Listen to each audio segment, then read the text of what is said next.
quiero que nosotros nos concentremos en este tema, porque es importante hoy en día cuántos hermanos están viviendo una vida de lucha en el Evangelio por falta de sabiduría o falta del conocimiento de la palabra o falta de ayuno o falta de oración. Hay un sinnúmero de elementos que están haciendo que muchos hermanos vivan una incertidumbre en su vida espiritual. Y queremos compartir esta palabra, y si usted gusta, se pone de pie y leemos el libro de San Juan en el capítulo 14, el versículo 6. Y cuando ustedes lo tengan, dicen un amén. Libro de San Juan, capítulo 14, versículo 6. Dice la palabra del Señor, honrando al Padre, al Hijo y al Espíritu Santo. Jesús les dijo: yo soy el camino y la verdad y la vida. Nadie viene al Padre sino por mí. Si me conocéis, también a mi Padre conoceréis.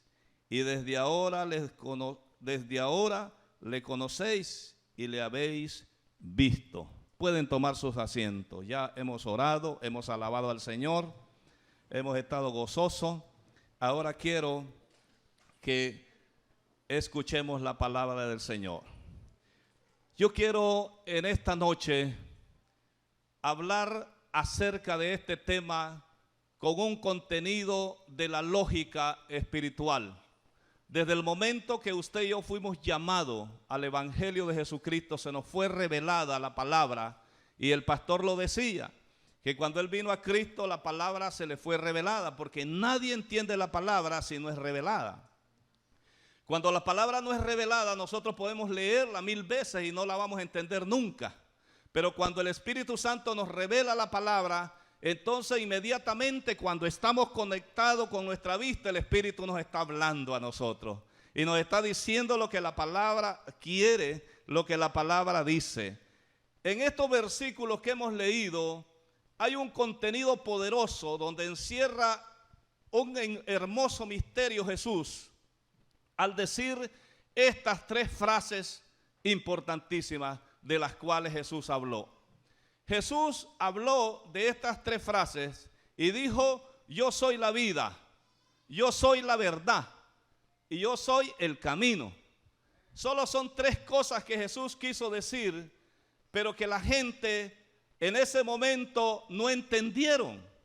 Pero es importante determinar que para la vida del hombre, en la vida del hombre existen 3 aspectos importantes.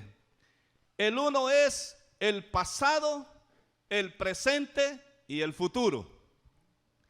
Un hombre no puede vivir sin pasado, sin presente y sin futuro. La Biblia recalca y dice: he aquí todas las cosas viejas pasaron y ahora son hechas nuevas. Porque antes tu pasado era viejo, pero hoy Jesús te ha hecho nuevo. Qué bueno es el Señor. Y precisamente cuando nos trasladamos del aspecto del hombre al aspecto de Dios, entonces Dios dice lo contrario. Dios dice que Él es principio, presente y fin. Y el fin es eternidad. En el principio creó Dios los cielos y la tierra. Y hizo el Señor todo lo que nosotros podemos ver. Hizo al hombre con un propósito. Y el propósito del hombre era para que el hombre le adorara en espíritu y en verdad. Y cuando pasa el principio y nos venimos al presente de Dios, el presente de Dios es la iglesia de Jesucristo que alaba y bendice el nombre de Jesucristo. Aleluya. Dele el aplauso al Señor. Gloria a Dios para siempre. El presente es algo importante para Dios.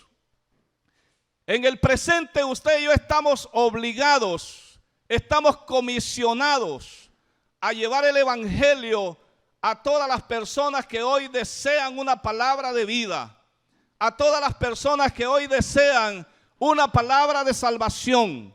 Y esa persona tiene que ser usted y yo, no puede ser otro, porque somos los que hemos alcanzado la salvación. tenemos de qué hablar de la salvación. Y en última instancia, nosotros tenemos que hablar de la eternidad, de lo que Jesús ofrece, de lo que es Dios. Dios es eternidad. Y es precisamente y es importante que nosotros determinemos lo que habla el libro de Jeremías capítulo 17 en el versículo 7. Y la palabra del Señor dice: bendito el varón que confía en Jehová y cuya confianza es Jehová, porque será como el árbol plantado junto a las aguas, que junto a las corrientes echará sus raíces y no verá cuando viene el calor, sino que sus hojas estarán verdes, y en el año de sequía no se fatigará ni dejará de dar fruto. Si usted nota allí, hay tres aspectos importantes también. Qué hermoso es esto. Tres aspectos importantes. Si está junto a las corrientes, echará sus raíces. Y dice la palabra del Señor que si el hombre está junto a las corrientes y echa las raíces profundas, es porque hay momentos que van a venir pruebas y tribulaciones, y el hombre tiene que estar bien parado, tiene que estar firme. El hombre tiene que estar firme para no caer en medio del huracán, en medio de la tribulación, en medio de la prueba. Si usted tiene buenas raíces en la palabra, no habrá doctrina falsa que lo mueva. Aleluya. Qué bueno es el Señor. Y es importante, hermanos, que la confianza tiene que estar establecida junto a Dios. El salmista David habló muchas veces de la confianza. El salmista David habló siempre que él confiaba en Jehová de los ejércitos. Y por muchas ocasiones el salmista David dijo: yo no voy a la guerra si tú no vas conmigo. Si tú no vas adelante, yo no voy. Porque él sabía que sin Dios nada podía hacer. Él sabía que sin Dios de nada servía ir. Usted nunca haga algo en contra de la voluntad de Dios. Todo tiene que ser a través de la voluntad de Dios. Y es precisamente que en el libro de San Juan, o más bien en el libro de Génesis, en el capítulo 37 hasta el 42, nosotros encontramos historia, y es la historia de José. Y yo quiero recalcar tres aspectos importantes en esta introducción acerca de José. Dice la palabra del Señor allí en la historia de José, que José era el penúltimo hijo antes de que naciera Benjamín. Y dice la Biblia que Jacob amaba mucho a José y mandó un día a José a ver a sus hermanos que apacentaban las ovejas. Y dice que sus hermanos, al ver que José llegaba al lugar, tuvieron mucho odio contra él y conspiraron contra él para matarlo. Pero uno de sus hermanos no permitió que José muriera y lo pusieron en una cisterna, en un pozo. Y dice que cuando venían unos comerciantes, vendieron a José. Y aquí José marca tres aspectos importantes en la vida de un cristiano fiel. Marca tres aspectos importantes en la vida de un creyente que está agarrado de la mano de Dios, que está tomado de la mano de Dios. Y dice la Biblia que José fue llevado de la cisterna a la casa de Potifar. Y de la casa de Potifar José fue llevado a la cárcel. Un evento, el pozo. Segundo evento, la casa de Potifar. Y tercer evento, la cárcel. Qué importante, en cada uno de los espacios José pasó sufrimiento. José pasó terrible prueba. En el pozo él no contaba con su vida. Él no sabía si iba a vivir a mano de sus hermanos. Pero más sin embargo él tenía una confianza, porque antes había soñado dos sueños importantes en la vida. Y dice que una vez soñó que él estaba atando manojos y que los demás manojos se inclinaban alrededor de él. Y dice que después soñó que soñaba con 2 lumbreras y soñaba con 11 estrellas, y que las lumbreras y las estrellas se inclinaban a él. Y dice que eso enfurecía más a sus hermanos. y fue cuestionado con su padre, pero uno nunca sabe lo que Dios te está preparando desde el inicio. Cuando tú comienzas a soñar, algo bueno viene a tu vida. Solamente es que prepárate, porque van a venir pruebas, van a venir luchas grandes, pero sigue soñando, aleluya, que esos sueños te llegarán hasta el final, aleluya. José llegó hasta la cárcel, aparentemente dijera: estos sueños me han traído problemas. Aparentemente uno de nosotros dijera: qué terrible que es, ¿para qué me puse a contar mis sueños? Pero José en la cárcel fue olvidado. Por un buen tiempo José fue olvidado en la cárcel. Pero de pronto llegan dos prisioneros más, sirvientes del rey. Y entonces estos hombres los ponen a mano de José. Y de pronto los hombres sueñan un sueño.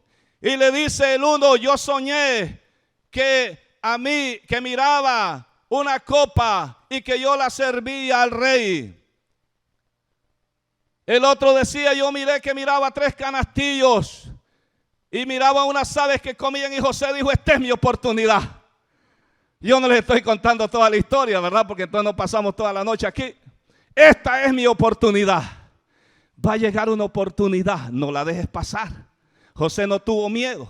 Él estaba en la misma condición con los demás presos, pero él era hijo del rey. Él era hijo del Dios de los ejércitos. Él era hijo de una promesa. Tú eres hijo de una promesa. En el nombre de Jesús, tú eres hijo de una promesa. Denle el aplauso al Señor, aleluya. Por algo, no de puro gusto, estamos en este lugar. Somos hijos de una promesa. Y José comienza y le dice al sueño de las copas: eso es que en 3 días tú serás liberado y volverás a servir la copa al rey. Y José no le interesaba quedar bien y le dijo al panadero: eso quiere decir que en 3 días te cortarán la cabeza y las aves del cielo comerán tus carnes. Fue dura la palabra, pero esa era la palabra que Dios había puesto en José. A veces cuando sentimos muy duro el mensaje nos molestamos, pero la palabra es dura. Y los discípulos le dijeron: dura es tu palabra, Señor, ¿quién la podrá llevar? Y en una ocasión Jesús le dice a un discípulo: ya todos se fueron. Y Jesús le dice: ¿qué esperan ustedes para que se vayan también? Era dura la palabra. Pero de pronto aquel hombre fue reintegrado a su cargo. Y también se olvidó de José. Porque las cosas no son en el tiempo que nosotros querramos. Es en el tiempo que Dios diga. En el tiempo que Dios quiere. Es que las cosas, tu respuesta viene. Pero en el tiempo que Dios dice. Tu respuesta a tu clamor, a tu petición, a tu intercesión viene. Pero en el tiempo de Dios. No en el tiempo del que te diga: tranquilízate que ya viene. No, es el tiempo de Dios. Y José comenzó a esperar allí mismo, en el mismo punto en la cárcel.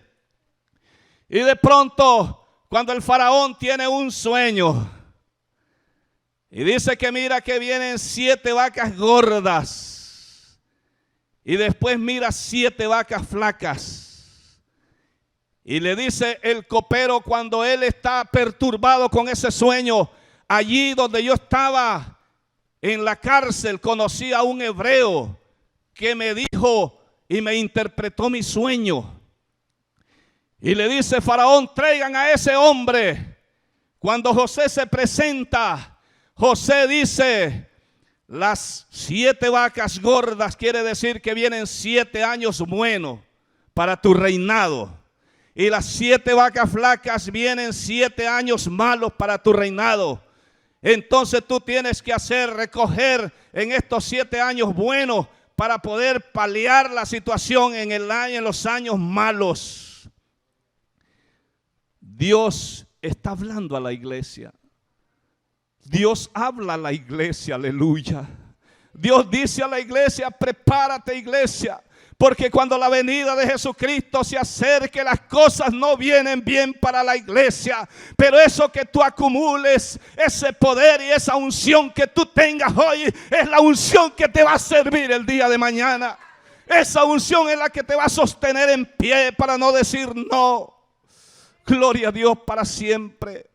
José en ese momento, él no sabe lo que va a pasar con él, porque todos los designios y todas las cosas del futuro solo Dios las conoce. Y aquel hombre se pone de pie y le dice: ¿quién más que este hombre que ha revelado el sueño para que se haga cargo de la administración de este reinado? Y José del pozo salió a la casa de Potifar para ser calumniado, y de la calumnia a la cárcel, pero de la cárcel a la victoria. Denle el aplauso al Señor, aleluya. Gloria al Señor. Dice la Biblia: en el mundo tendráis aflicciones, pero no temáis, porque yo he vencido al mundo. Y esas aflicciones tú las puedes soportar también, dice el Señor, aleluya. Qué bueno es Dios cuando nos habla a nosotros. Qué importante es. El Señor actúa de una manera muy importante en nuestra vida. Dice la Biblia que en aquel tiempo había un rey, y ese rey Belsasar, dice la Biblia que él se sentía tan bien, pero de pronto vio una mano que escribía, y esa mano estaba escribiendo una sentencia para ese rey. Porque Dios actúa de la manera que nosotros menos esperamos con nuestra vida. Por eso el Señor busca santidad, busca consagración, busca lealtad, busca firmeza en nuestros pies para poder permanecer firmes. Y dice que ese hombre miraba la mano que escribía, y esa mano escribió una palabra que a él no le convenía: tu reinado ha sido cortado. Es terrible. Pero a cambio de José lo pone el Señor sobre todo el reinado del faraón. Y la Biblia dice que José triunfantemente caminó por toda la tierra de Egipto. Y de pronto sucede que en la tierra de su padre Jacob había gran crisis, había gran hambre, había sequía.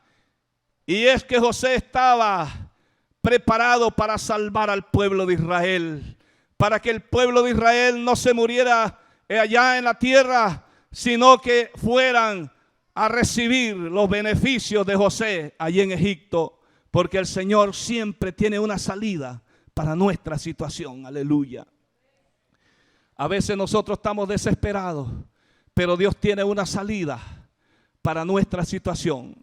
Dice el apóstol Pablo allí en 1 Corintios capítulo 15, y dice en el 57 palabras, dice Pablo: más gracias sean dadas a Dios, que nos ha dado victoria, dice, por medio de Jesucristo. Así que, hermanos míos, amados, está firme y constante, creciendo en la obra del Señor. Yo leía Jeremías, y el árbol que está junto a la corriente tiene que crecer. La iglesia que está junto a Dios, junto a la corriente espiritual, tiene que crecer. La iglesia tiene que ir para adelante, porque nadie se puede quedar atrás si está en la fuente de agua viva. Nadie puede dejar de crecer si estás cerca de la fuente de agua viva.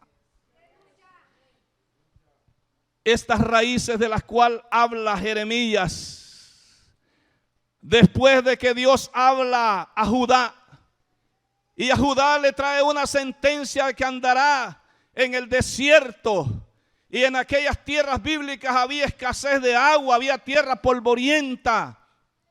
En muchos sectores no había vida, y Judá había recibido un castigo en los primeros versículos de Jeremías 17. Pero le dice: bendito el varón que confía en Jehová y que cuya confianza es Jehová. Si usted nota esa palabra, que confía en Jehová y cuya confianza es Jehová, porque a veces nosotros confiamos en Jehová, pero a la hora de la prueba, entonces salimos corriendo y no nos acordamos que tenemos un Dios de poder. No nos acordamos que tenemos a quien acudir, pero de rodillas para recibir la respuesta.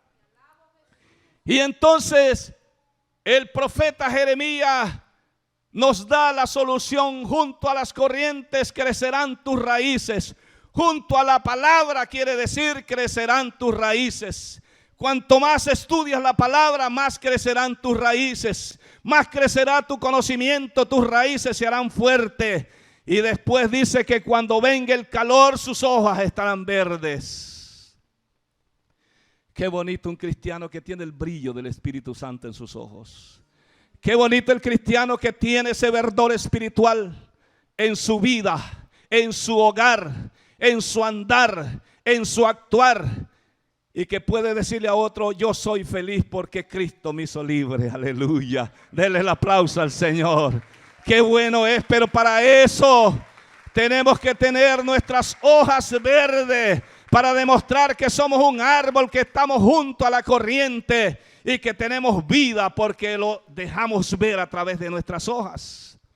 Y al final dice, en tercer lugar dice, cuando venga el verano, siempre habrá fruto. Y aquí yo me quiero detener un poquito. Qué importante el creyente que da fruto. Oiga bien, Jesús un día iba con los discípulos y dice que de pronto vieron una higuera muy verde. Había mucha hoja en esa higuera. Y Jesús se acercó con los discípulos a buscar fruto en esa higuera. Y Jesús buscó fruto y no encontró en la higuera. Él se molestó de una manera que maldijo la higuera porque no había fruto en ella. Y dice que cuando vienen de regreso, Pedro se fijó que la higuera se había secado. Y le dijo: Jesús, mira, la higuera que maldijiste se secó. ¿Sabe por qué me he puesto a pensar yo que esta higuera se secó? Porque desobedeció a su Creador. Nosotros somos como esa higuera, que tenemos que tener frutos. Y no solamente los frutos dignos de arrepentimiento que habla la Biblia y los frutos del Espíritu, sino que también tenemos que ser productivos. Una persona que da frutos es una persona productiva. Es una persona que se esfuerza por hablar de la palabra. Se esfuerza, y por eso Jesús le dice a Pedro cuando es llamado a ser discípulo, le dice: ahora, como tú eres experto en las redes, tú eres experto en las barcas, ahora te haré pescador de hombres. Hay que decirle al Señor: Señor, ¿y qué fue lo que me hiciste a mí? ¿Me hiciste pescador de hombres o qué me hiciste? Si hay alguien aquí que no le da deseo de hablarle a las almas, dígale al Señor hoy, dígale: Señor, no me has hecho pescador de hombres a mí.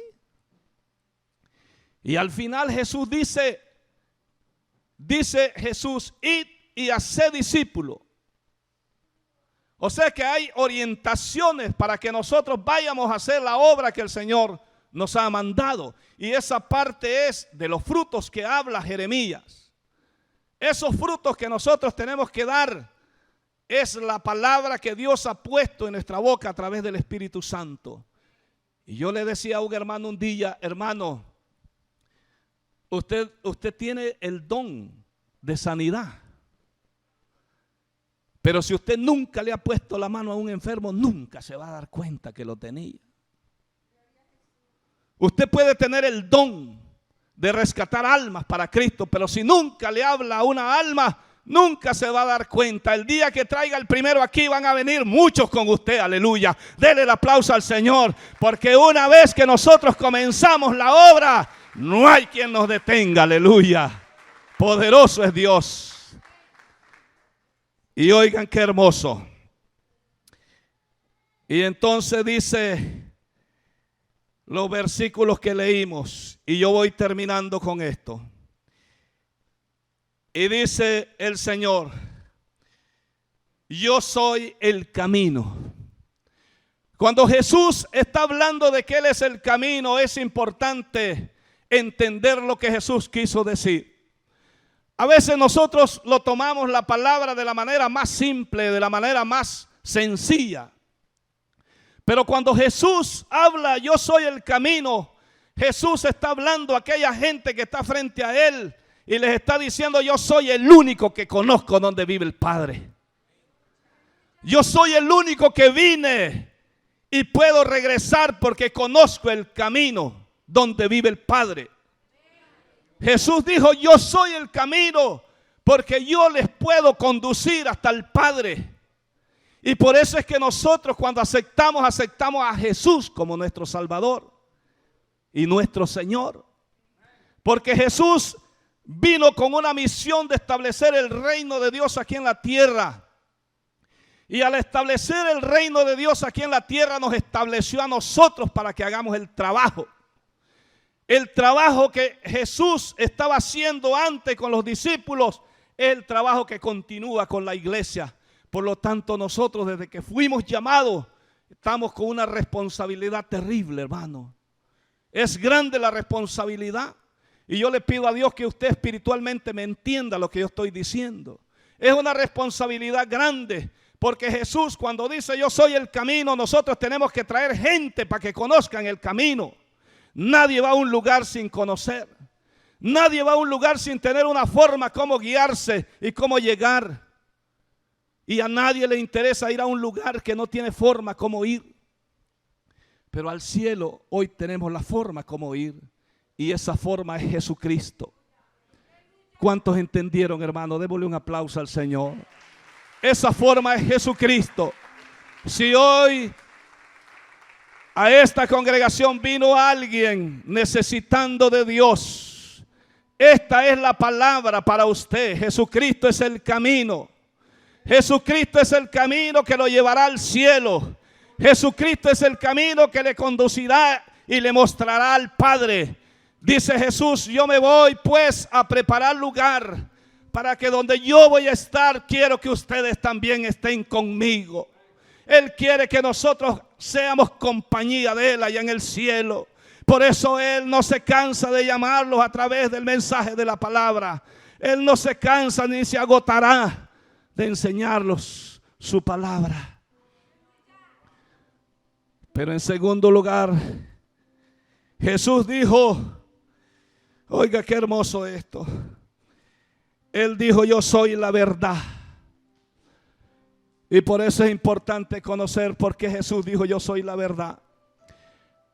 En el Antiguo Testamento se dijo mucho desde el principio, cuando el pueblo era gobernado por jueces y profetas.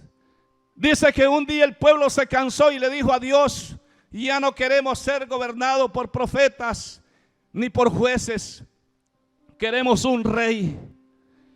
Y Dios puso un rey, y ese rey que puso le falló a Dios, incumplió con todo lo que Dios había mandado hacer, y ese rey fue cortado desde su raíz, y Dios estableció un rey más, el rey David.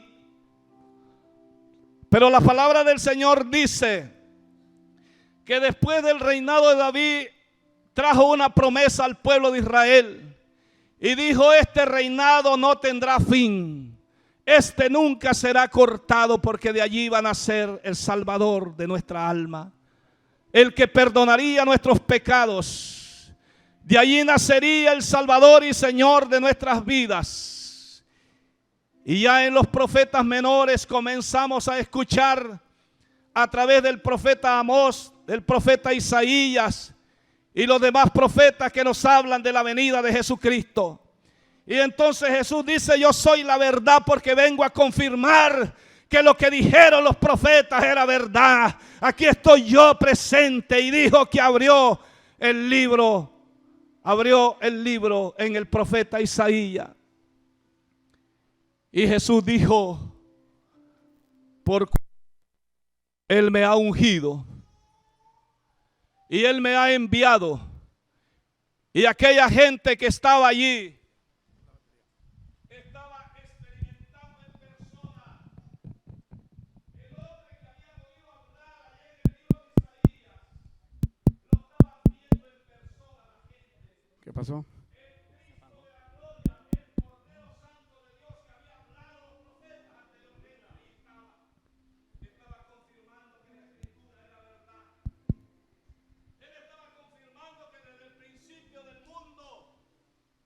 Él existió.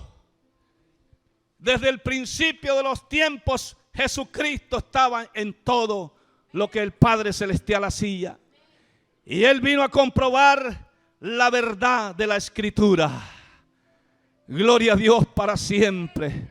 Entonces nosotros no hemos estado equivocados, hemos estado adorando a un Dios vivo, a un Jesús que murió en la cruz del Calvario por salvar nuestros pecados, a un Jesús que murió por darnos vida y vida eterna. Yo soy el camino y yo soy la verdad, dice Jesús. Pero finaliza diciendo: yo soy la vida.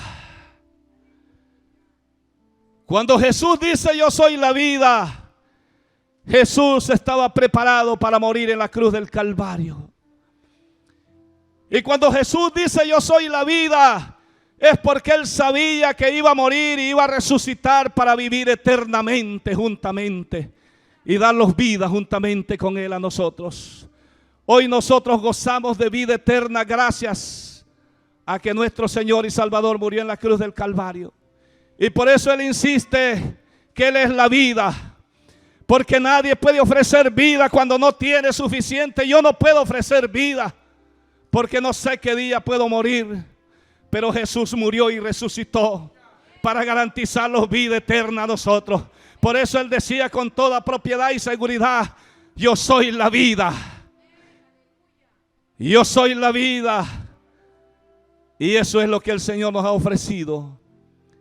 Por lo tanto, usted ha escogido el mejor lugar. El mejor lugar es buscar a Dios. Es estar en este remanente fiel para esperar la venida del Señor. Si hoy fuera su venida, ¿qué le diríamos nosotros? ¿En qué estaríamos entretenidos nosotros? Si estamos adorándole en espíritu y en verdad, si estamos adorando a Dios como Él manda, entonces de seguro Él diría: ven, benditos de mi Padre. El Señor Jesús, en el capítulo 25 del libro de Mateo, Él contó una historia, relató una historia a los que estaban presentes. Y Él les dijo la parábola de las 10 vírgenes. Jesús estaba hablando de las 10 tribus de Israel. Y Él decía que 5 tribus se habían desvanecido, se habían desaparecido. 5 tribus se habían desaparecido a través de la adoración de dioses ajenos, de dioses paganos. Se habían acogido a culturas ajenas, se habían acogido a costumbres que era abominación ante Dios. Pero 5 tribus de Israel, Él dijo, 5 de ellas eran prudentes y 5 de ellas eran insensatas. Esa comparación que Jesús pone nos deja a nosotros mucho entendimiento, independientemente que en el original diga que se refería a las 10 tribus de Israel, pero también se refiere a la iglesia en la actualidad. Porque la iglesia tiene que estar como las 5 vírgenes prudentes, alertas con sus lámparas encendidas, alertas con su porción de aceite extra, para que a la hora que toque la final trompeta, usted y yo nos levantemos en gloria, aleluya. Dele el aplauso al Señor. Gloria a Dios para siempre. Él es grande y poderoso. En esta noche, yo solamente quiero decirle a alguien que está aquí y que vino por primera vez a escuchar la palabra del Señor. Este mensaje es para todos nosotros. Un predicador que se sale fuera de la palabra es un predicador errado. El predicador está en el salón donde está predicando, la palabra es de Dios y le está cayendo también al predicador. Por eso yo digo, todos nosotros necesitamos de hacer nuevo voto con Dios. El Señor quiere hombres y mujeres valientes que se paren en la brecha. Y que le digan al Señor: Señor, aquí está mi corazón dispuesto a servirte. Señor, ya he perdido mucho tiempo. Ya he estado frío mucho tiempo. Hoy quiero meterme al fuego de Dios. Hoy quiero meterme y tomar mis responsabilidades como miembro de la iglesia, como miembro del cuerpo de Jesucristo.